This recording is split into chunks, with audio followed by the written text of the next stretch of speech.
Radical cystectomy facts. A radical cystectomy is a major surgery, no matter which diversion you choose. Since I chose the Indiana pouch, it was a longer surgery and a longer recovery than the Ileal Conduit. My surgery was 7 hours, and I would say my recovery was very slowly getting better month 2 and 3, but really it was about month 7 before I started to feel back to normal. So the surgery is major. I did not have a lot of surgical pain because I had an epidural, and that was in for about 3 or 4 days. And then once that came out, I really managed my pain with Tylenol, which I was very happy about.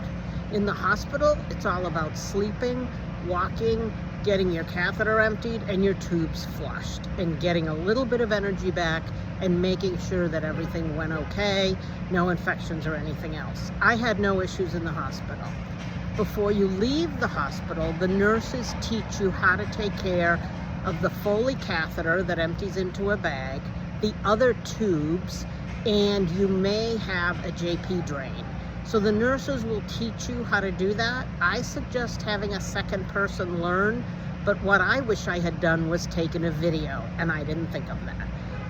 You will come home, and the hardest part for me was that 3 to 4 weeks once I got home where I was massively uncomfortable. I didn't have pain, but I had tubes and bags, and I had a leg bag during the day and a night bag at night, and it was just wildly uncomfortable. The only pain I had was gas pain.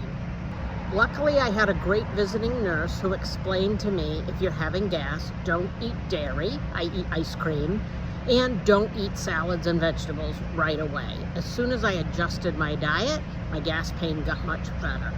The visiting nurse came to make sure I didn't have an infection and my vitals were good. A visiting nurse is not an ostomy nurse. They don't know anything about your Indiana pouch, and they don't help you. But she did help me with eating and sleeping, making sure my incisions were clean and bandaged properly, and teaching me how to get better at changing the bandages over time. So for me, I would say the hardest part of the surgery was that few weeks afterwards. And in fact, I was supposed to get my tubes out at week 3, and when I went in, there was a stitch that hadn't dissolved, and so the final tube couldn't come out, and I couldn't start using my IP. I was so frustrated and overwhelmed. But a week later, the tube came out, and I was ready to start using my IP. So that's radical cystectomy surgery with an IP.